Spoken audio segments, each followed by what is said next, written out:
The galaxy believed Earth was weak. Then our dreadnoughts ignited the stars. Part 1. The giant ship appeared in Earth's sky without warning. One moment the space above the planet was empty, and the next, a vessel larger than any human-made structure hung in orbit. It gleamed like polished silver under the sun. On Earth, people stared up at the new star that had appeared in the daylight sky. News channels around the world broke into regular broadcasts. Government leaders rushed to emergency meetings. Military bases went on high alert. Jack Peterson was eating breakfast in the cafeteria of the International Space Station when the alarm sounded. As commander of the station, he was the first person called to the control room. "What's happening?" Jack asked as he floated through the doorway. His second-in-command, Linda, pointed to the main screen. "It just appeared, sir. No approach detected. 1 minute nothing, next minute, that." The ship on the screen was shaped like a smooth teardrop. It had no visible engines or weapons. It was at least 5 miles long. "Any communication?" Jack asked. "None yet," Linda said. "But all our systems are going crazy. Whatever that thing is, it's scanning us, scanning everything." Jack's heart beat faster, but his voice remained calm. "Send a message on all frequencies. Standard first contact protocol." Within an hour, leaders from every major nation on Earth were in an emergency video meeting. Jack joined from the space station, as the closest human to the alien vessel. "The ship has made no aggressive moves," the President of the United States said. "That's a good sign." "Unless they're just studying us before they attack," said another leader. As they argued, Jack's communication officer interrupted. "Sir, we're receiving a transmission from the alien vessel." The alien message came through in perfect English. "People of Earth, we come in peace. We are the Caldarians, representatives of the Galactic Confederation, a community of over 300 intelligent species. We wish to welcome humanity to the interstellar family." 3 days later, Jack led a small team to meet the aliens face to face. The Caldarians had invited a human delegation aboard their ship. Jack, along with 5 international representatives, traveled in a shuttle toward the massive alien vessel. Susan Miller, a lieutenant with military intelligence, sat beside Jack. While everyone else looked excited, Susan's face showed concern. "Something bothering you, Lieutenant?" Jack asked quietly. Susan hesitated. "Sir, doesn't this seem too easy? They speak our language perfectly. They're letting us aboard their ship without conditions.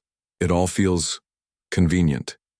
Jack had similar thoughts, but kept them to himself.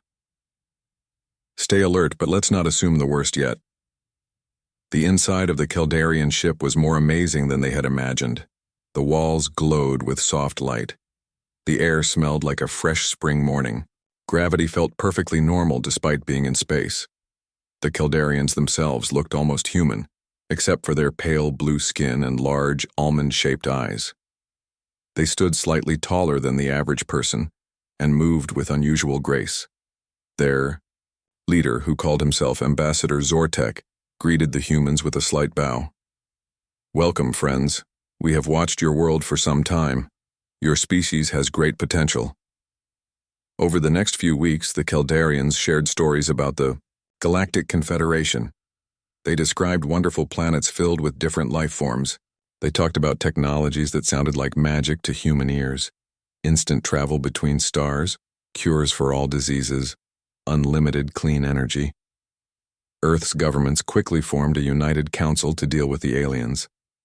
Most people were excited about joining this galactic community. Companies started making products with alien themes. Children played games pretending to be Caldarians, but Susan Miller wasn't convinced. Working late one night at the North American Space Defense Headquarters, she reviewed all the data collected about the aliens. "Computer, show me the energy readings from the Caldarian ship again," she said. The screen displayed a complex graph. Susan compared it to the information the Caldarians had shared about their technology. Something didn't match. "Computer, what would cause these energy spikes?" she asked.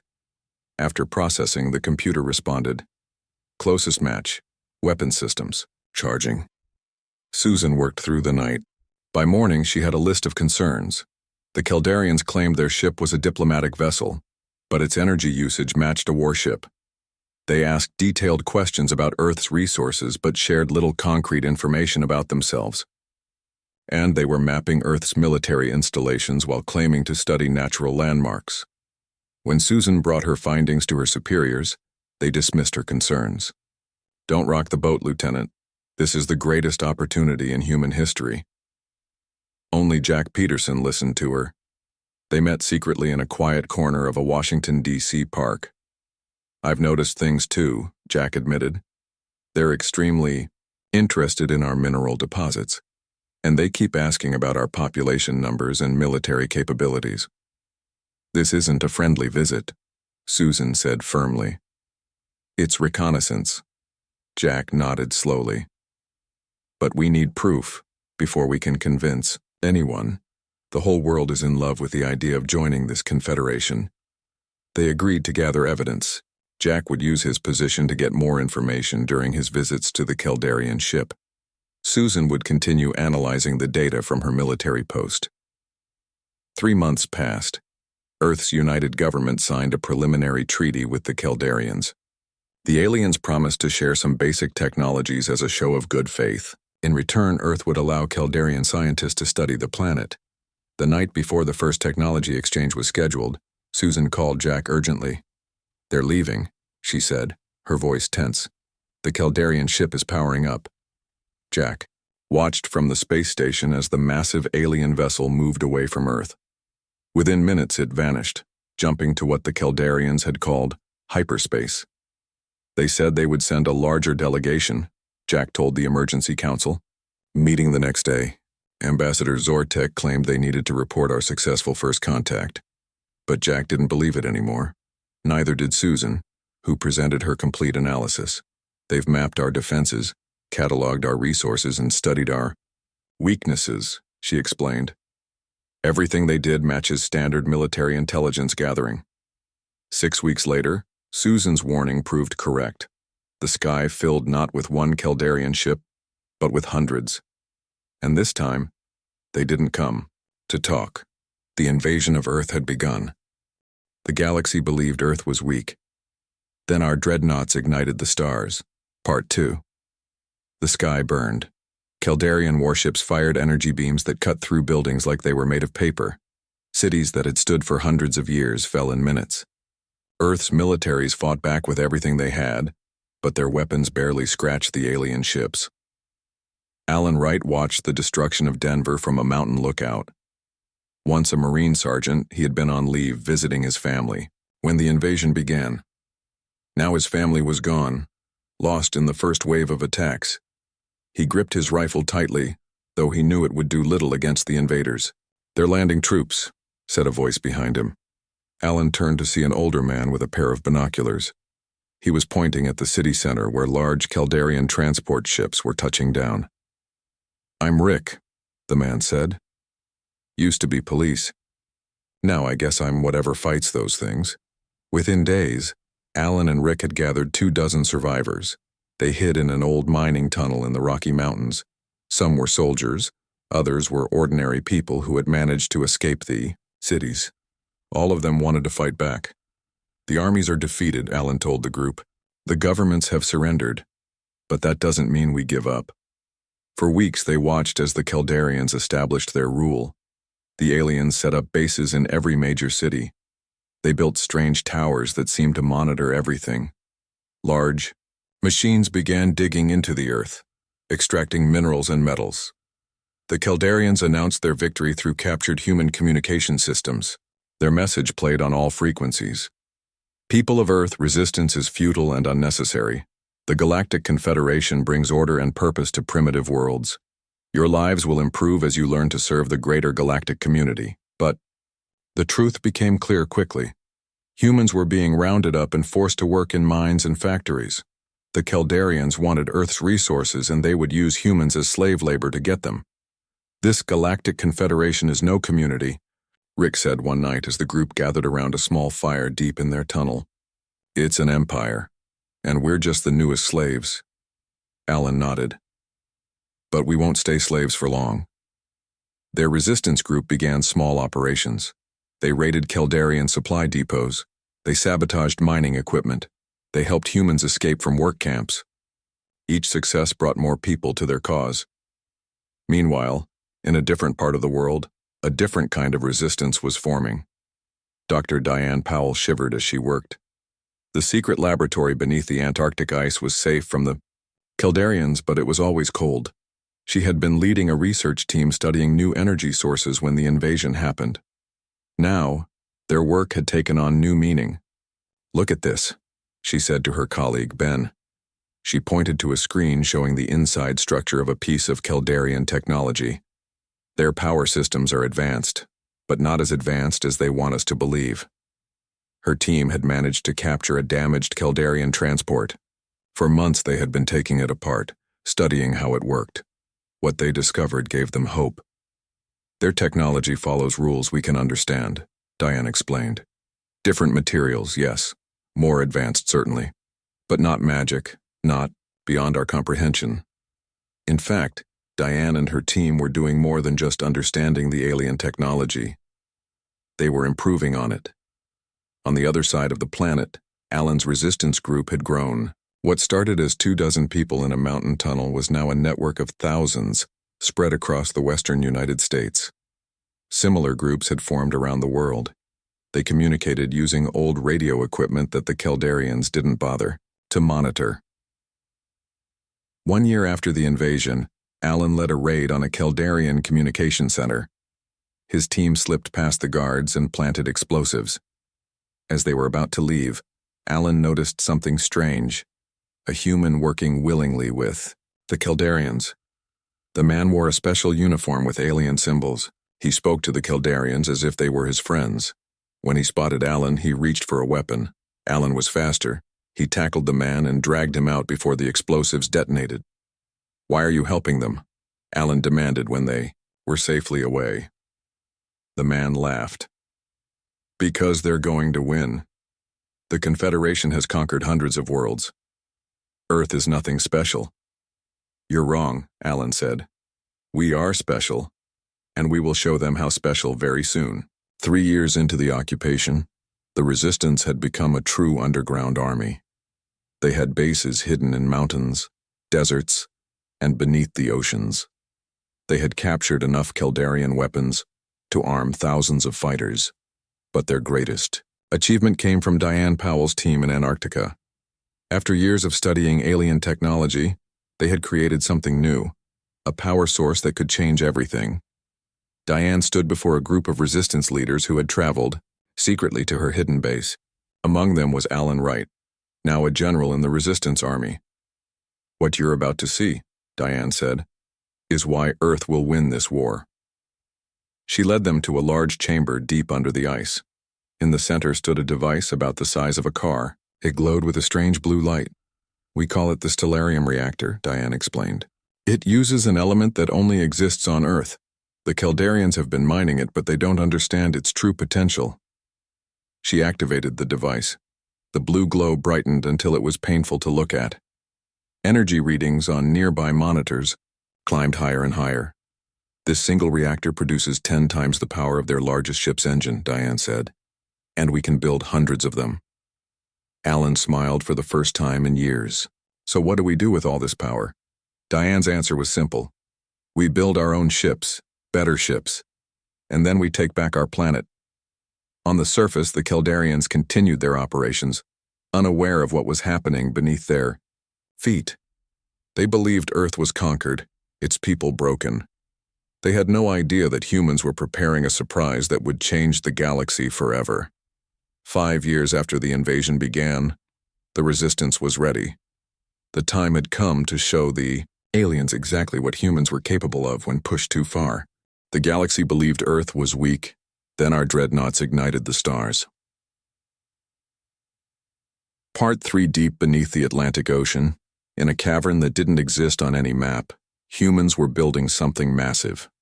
The underwater base had been hollowed out of the seabed, safe from Keldarian scanners. Here, thousands of engineers and workers labored day and night on humanity's secret weapon. Frank Kelly walked along a metal catwalk, looking down at the enormous ship taking shape below. Once a spy for the American government, Frank now led intelligence operations for the global resistance.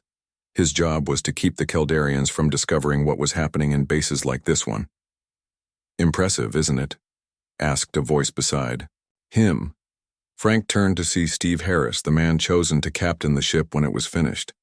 Steve had been a Navy commander before the invasion. "It's more than impressive," Frank said. "It's our future." The ship below them was unlike anything humans had built before. It was huge, at least 5 times larger than the biggest Kaldarian warship. Its hull was made of a new alloy developed using captured alien technology. But its heart was purely human, a cluster of stellarium reactors that glowed bright blue through transparent panels. "How soon?" Frank asked. 2 more months, Steve replied. "The Defiance will be ready to launch. The other 4 ships are on similar schedules." Frank nodded. "We'll need to create a diversion when the time comes. Something big enough to keep the Kaldarians looking the wrong way." They weren't building just one ship. Around the world, in hidden bases deep underwater inside hollowed-out mountains and beneath the polar ice, 4 other massive vessels were taking shape. Each would be powered by stellarium, each would carry weapons that could destroy Kaldarian ships with ease, and each would be named to reflect humanity's spirit: defiance, vengeance, freedom, justice, and hope. Meanwhile, the resistance fighters, on the surface, continued their battle against the occupiers. Alan Wright's forces had grown skilled at striking Kaldarian targets and disappearing before reinforcements arrived. After a successful raid on a mining operation in what was once Colorado, Alan met with his team in an abandoned subway tunnel. "One, freed 50 workers and destroyed their digging machines," said Luis, one of Alan's lieutenants. "But they'll rebuild, they always do." Alan smiled. "Not for much longer. I've received a message from Central Command. The ships are almost ready." The resistance fighters looked at each other. They had all heard rumors about secret weapons being built, but few knew the details. "What ships?" Luis asked. "The kind that will send the Kaldarians running back to their confederation," Alan replied. "We just need to keep them busy for 2 more months." In her Antarctic laboratory, Diane Powell was putting the finishing touches on the most important part of the plan. The stellarium reactors were working perfectly, but she had discovered something even more valuable: a weakness in Kaldarian technology.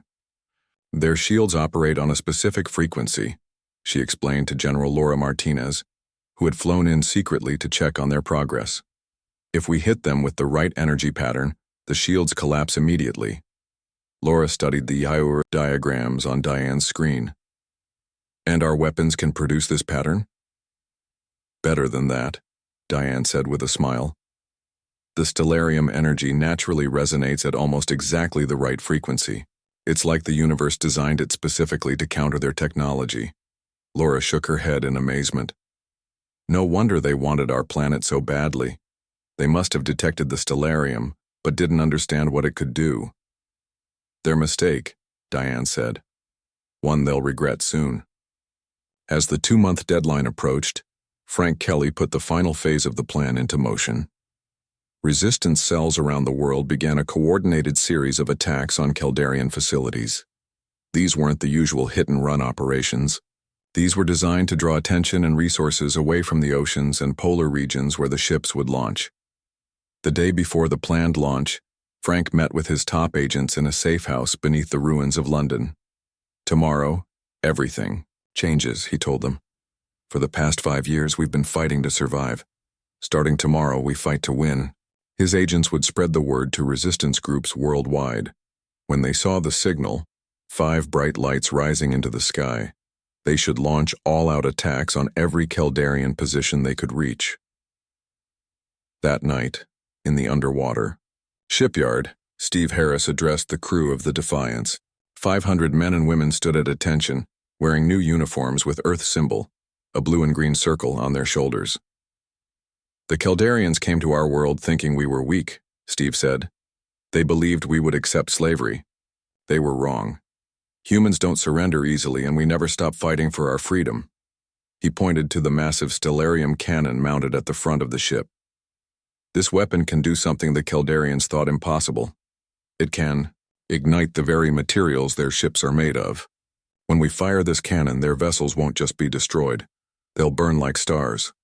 The next morning, alarms sounded throughout the Kaldarian command centers. Resistance attacks had broken out everywhere. Mining operations were under assault. Communication towers were falling. Human workers were rising up against their overseers. The Kaldarian Supreme Commander ordered all available ships to quell the uprising. Their vessels moved into position over major cities, preparing to demonstrate their power and crush the human resistance once and for all. That's when it happened. From the Atlantic Ocean, a massive shape burst through the surface. Water cascaded off its enormous hull as the Defiance rose into the air. Almost simultaneously, 4 other gigantic vessels emerged: the Vengeance from the Pacific, the Freedom from beneath the Arctic ice, the Justice from a hidden base in the Indian Ocean, and the Hope from its underground hangar in Australia. On the bridge of the Defiance, Steve Harris gave the order. All power to main engines, take us up. The 5 Dreadnoughts climbed into the sky, their stellarium engines glowing like blue stars. The Kaldarian ships, suddenly faced with vessels larger than their own, turned to engage this unexpected threat. In orbit above Earth, the Supreme Commander of the Kaldarian forces watched in disbelief as the human ships approached. Impossible, he said. They were primitive. How could they build such vessels? His flagship, the largest Kaldarian warship ever built, moved to intercept the Defiance. The alien vessel fired its main weapons, energy beams that could cut through mountains. The beams struck the Defiance's hull and dissipated harmlessly. The human ship didn't even slow down.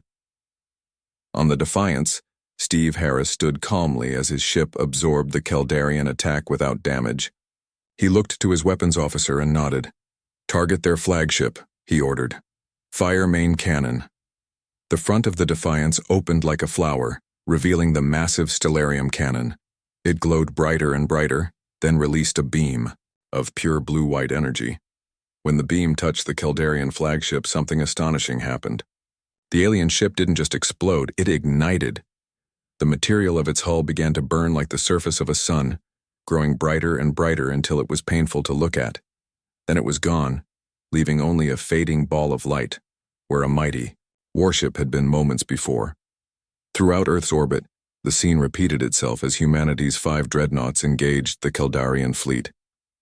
The aliens' superior numbers meant nothing against vessels that could absorb their strongest attacks and return fire with weapons that turned their ships into miniature stars. The day that started with Earth under alien control ended with humans, in command of their own world once again. But it was only the beginning. Now humanity had the means to take the fight to the stars, to the heart of the Galactic Confederation itself. The galaxy believed Earth was weak. Then our Dreadnoughts ignited the stars. Part 4. 1 month after Earth's liberation, the planet was transformed. Kaldarian structures were being dismantled.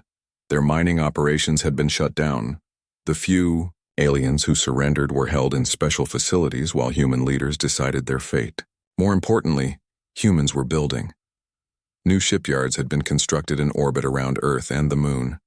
The technology from the 5 Dreadnoughts was being shared with engineers worldwide. Dozens of smaller warships were taking shape, all powered by stellarium reactors. Admiral Nancy Clark stood on the observation deck of the new space station Unity. Once a naval officer commanding a submarine, she now led Earth's combined fleet. Through the large window, she watched as workers finished construction on 3 new Dreadnoughts, even larger than the original 5. "Quite a view," said a voice behind her. Nancy turned to see Jack Peterson, the former space station commander who had first greeted the Kaldarians years ago. Jack now served as Earth's chief diplomat, responsible for any future contact with alien species. "Hard to believe how far we've come," Nancy said. 5 years as slaves, and now we're building the most powerful fleet in the galaxy." Jack nodded. "But the question remains, what do we do with it?" That question was being debated in the newly formed Earth Defense Council. Some wanted to focus only on protecting Earth. Others argued that the Confederation would eventually send a larger force to reclaim their lost colony. "We intercepted another Caldarian transmission," Nancy told Jack. "They've been calling for help since they lost their fleet. The main Confederation forces are gathering. A punitive expedition is coming." Jack frowned. "How many ships?" "Over 300, from 17 different species. All slaves of the Confederation, just like we were supposed to be." "When?" 3 months, maybe 4. They're gathering at a place called Nexus Station, about 12 light years from here." Jack looked out at the new ships under construction. "Will we be ready?" Nancy smiled confidently. "We're humanity. We're always ready." In the weeks that followed, Earth prepared for war. The original 5 Dreadnoughts were upgraded with improved weapons. 20 smaller battleships joined the fleet, along with dozens of fast attack craft. Thousands volunteered to serve as crew members, many of them former resistance fighters. Alan Wright, the resistance leader who had fought the Caldarians for years on the ground, now commanded a squadron of attack ships. His vessels were smaller than the Dreadnoughts, but still packed powerful stellarium weapons. "The big ships are impressive," Alan told his pilots during a training exercise near Mars. "But we're the ones who will make the difference in a real battle. We're faster, more maneuverable, and they'll never expect us to have the same firepower."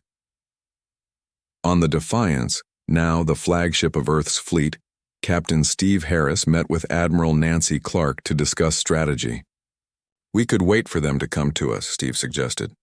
"Fight them in our own solar system where we have the advantage." Nancy shook her head. "If they reach Earth, there will be civilian casualties no matter how well we defend. No, we need to meet them before they get here. Show them that humans aren't just defending, we're taking the fight to them." "Surprise," Steve said with a smile. "Our greatest weapon." 3 months after liberation, Earth's fleet was ready. 35 ships, led by the 8 Dreadnoughts, prepared to depart the solar system. This would be humanity's first venture into interstellar space, and they were going to war. Before they left, the leaders of Earth's nations gathered to address the fleet. Their message was broadcast to every ship. "You carry with you the hopes of humanity," the council president said. "For thousands of years we looked up at the stars and wondered if we were alone. Now we know we are not alone, but we also know that the galaxy can be a dangerous place. You go to ensure that Earth remains free, that humans never again suffer under alien dominion." Admiral Nancy Clark gave the order from the bridge of the Defiance. "All ships engage stellarium drives. Next stop, Nexus Station." In a flash of brilliant blue light, Earth's fleet vanished from the solar system. Traveling through space using stellarium drives was nothing like the Caldarian method. Their ships took weeks to cover the distance between stars. Humanity's vessels, powered by the unique element found only on Earth, made the journey in days. The fleet emerged from stellarium space near a small, uninhabited planet at the edge of the Nexus system. From here, they could observe without being detected. Nancy Clark called her ship captains together for a final briefing. The meeting took place on the Defiance, with some attending via secure communication links. "Our scouts confirm the Confederation. Fleet is gathering at Nexus Station," she said, pointing to a holographic display showing hundreds of ships orbiting a massive space station. "They plan to depart for Earth in 2 days. They outnumber us almost 10 to 1, Alan Wright observed. "Numbers didn't help the Caldarians at Earth," Steve Harris reminded him. "Our ships are stronger, our weapons more powerful, and they have no idea we're coming." Nancy nodded. "We attack in 12 hours. Get your ships and crews ready." When the human fleet approached Nexus Station, they maintained stellarium drive power longer than normal, creating a massive energy signature that announced their arrival. It was a bold statement. "We want you to see us coming." The reaction from the Confederation fleet was immediate. Ships scattered from their orderly formation, rushing to defensive positions. Clearly they had received reports about what happened to the Caldarian fleet at Earth. But seeing 8 Dreadnoughts appear, vessels larger than any in their own fleet, still came as a shock. A transmission came from what appeared to be the Confederation flagship. The alien commander, a species none of the humans had seen before, with gray skin and 4 eyes, looked both angry and frightened. "Primitive humans," the alien said. "You have destroyed a small expeditionary force and believe yourselves powerful. Now you face the true might of the Galactic Confederation. Surrender your ships and return to your world as obedient subjects, or be destroyed." Admiral Nancy Clark stood calmly on the bridge of the Defiance. Her response was brief. "We are not here to surrender. We are here to free everyone you've enslaved. Return to your masters and tell them Earth is no longer their prey. We are not joining your confederation. We are ending it." The alien commander snarled something in his native language, then cut the transmission. "All ships," Nancy ordered. "Battle formation Alpha. Dreadnoughts in the center, battle groups on the flanks. Target their largest vessels first." As the Confederation fleet moved to attack, human ships spread out in a carefully planned formation. They had practiced this maneuver many times in the space around Earth. The Confederation fired first, hundreds of energy beams lancing out toward the human vessels. Just as with the Keldarian attack on Earth, these weapons had little effect against stellarium-powered shields. "All Dreadnoughts," Nancy ordered. "Target command ships and fire main cannons." 8 massive stellarium cannons fired simultaneously. 8 Confederation capital ships ignited like newborn stars, burning for several seconds before disappearing completely. The battle had begun. Humanity had brought the light of stars to the heart of the Galactic Confederation, and nothing would ever be the same. The galaxy believed Earth was weak. Then our dreadnoughts ignited the stars. Part 5. The space around Nexus Station blazed with light as the battle raged.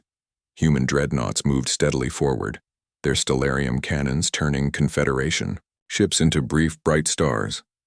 The smaller human vessels darted between enemy formations, causing chaos and drawing fire away from the dreadnoughts. On the bridge of the Defiance, Admiral Nancy Clark watched the battle unfold on the main screen. Despite being outnumbered, the human fleet was winning. The Confederation ships simply couldn't match the power of stellarium technology. "Admiral," her communications officer called. "Out. We're receiving transmissions from several enemy vessels. They're surrendering." Nancy raised an eyebrow. "Which ones?" "Ships from the Pranathi, Vexer, and Krell fleets. They're all saying the same thing. They were forced to fight for the Confederation. They're asking for terms." This was unexpected, but not surprising. The Confederation was built on conquest and slavery. Many of its member species were there against their will, just as humans would have been. "Tell them to power down their weapons and move to the coordinates we're sending," Nancy ordered. "Any ship that ceases fire will not be targeted." As word spread through the Confederation fleet, more ships began to break formation. Some continued fighting alongside the command vessels, but many others moved away from the battle, signaling their surrender. Captain Steve Harris approached the Admiral. "This changes things. We could end up with more allies than enemies by the time this is over." Nancy nodded. That was always a possibility. The Confederation rules through fear. Once that fear is broken. She gestured to the ships withdrawing from battle. The main Confederation force, seeing their fleet disintegrating, made a desperate move. Their remaining vessels, about 100 strong, formed a tight cluster and accelerated toward the human dreadnoughts. "They're attempting to concentrate their firepower," reported the tactical officer. "All ships targeting the Defiance and Vengeance." "Evasive maneuvers," Nancy ordered. "All ships, focus fire on their lead vessels." The space between the fleets, lit up with energy beams and missile trails, the Confederation ships launched everything they had at the human vessels. Some of the smaller human ships took damage, but the dreadnoughts' shields held. When the stellarium cannons fired again, the front line of Confederation ships vanished in blinding light. The second line, suddenly exposed, tried to scatter but was caught by fire from Alan Wright's attack squadron. "This is Squadron Leader Wright," Alan's voice came over the comm. "We've broken their formation. They're running." The remaining Confederation vessels were attempting to flee in all directions. Some managed to jump to faster-than-light travel, but many were disabled by human weapons before they could escape. 6 hours after it began, the battle was over. The human fleet had lost 3 small ships and suffered damage to several others, but all 8 dreadnoughts remained operational. The Confederation fleet was destroyed or scattered, with more than 100 vessels having surrendered. Nancy Clark called a meeting of all ship captains and representatives from the surrendered alien vessels. They gathered in the massive conference room aboard the Defiance. "Today marks a turning point," Nancy told the assembled aliens and humans. "The Confederation as you knew it is finished. The question is, what comes next?" A tall, slender alien with pale green skin stood. "I am Commander Ziv of the Pranathi. My people were conquered by the Confederation 300 years ago.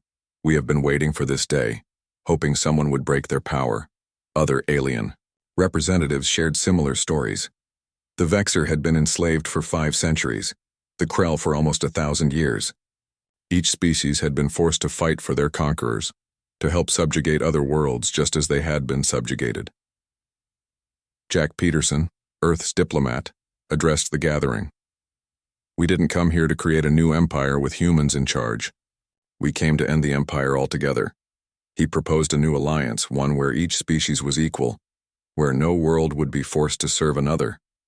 The aliens were skeptical at first. Such an arrangement had never existed in the galaxy before. "Why would humans, with your superior technology, offer equality?" asked a Krell representative. "You could rule as the Confederation did." "Because we were almost slaves ourselves," Jack replied. "We know what it means to fight for freedom. We won't take that from others." It took time, but eventually most of the alien representatives agreed to Jack's proposal. They would return to their homeworlds with news of the Confederation's defeat and the offer of a new alliance with Earth. Before they departed, Nancy had one more announcement.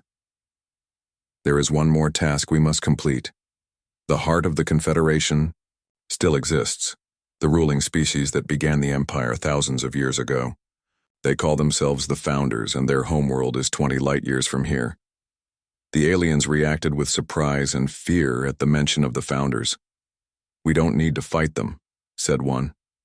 "With the Confederation fleet destroyed, we can simply go our separate ways." Steve Harris shook his head. "As long as the Founders exist with their power intact, they'll rebuild their empire. They'll come for all of us again." "We're not asking you to fight," Nancy clarified. "Earth's fleet will handle the Founders, but we would welcome any information you can provide about their defenses." The alien representatives shared what they knew. The Founders' homeworld was heavily defended. No conquered species had ever been allowed to see it. Its location was a carefully guarded secret, but the Pranathi commander had once served on a ship that transported special materials there. He knew the coordinates. 2 weeks later, Earth's fleet, repairs completed, and supplies restocked, prepared to depart for the Founders' world. They were joined by a dozen ships from the former Confederation species who insisted on standing with the humans. As the fleet prepared to engage their stellarium drives, Nancy addressed her captains one last time. "What we do next will determine the future of the galaxy. The Founders have ruled through fear and violence for thousands of years. Today we show them and everyone else that freedom is stronger than fear." The journey to the Founders' world took only 3 days. When the human fleet arrived, they found a star system heavily fortified with defense platforms and warships. At the center was a lush green planet, the homeworld of the species that had enslaved hundreds of others. The Founders responded immediately to the human arrival, sending a transmission to the Defiance. "You do not know what you are interfering with," said the Founder representative, a tall being with golden skin and eyes that glowed with an inner light. "The Confederation brings necessary order to a chaotic galaxy. Lesser species need guidance." Nancy Clark's response was calm but firm. "The only thing the galaxy needs is freedom from your control. We offer you one chance to surrender and dismantle your empire peacefully." The Founder laughed. "You are children playing with powers you don't understand. We have ruled for 10,000 years. We will rule for 10,000 more." Nancy turned to her weapons officer. "Target their main defense platforms. Show them exactly what we understand." The Dreadnoughts moved into formation.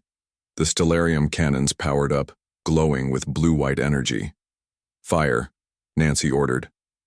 The stellarium beams lanced out, striking the orbital platforms around the Founders' world. Just as with the ships, the platforms ignited, burning like stars before fading away. The message was clear. Humanity had brought light to the darkness of the galaxy. The age of conquest and slavery was over. A new era had begun. 1 year later, representatives from 50 former Confederation worlds gathered on Earth to sign the Articles of Alliance. The new interstellar community would be based on mutual respect and cooperation, not domination. Jack Peterson, now serving as Earth's ambassador to the Alliance, addressed the gathering.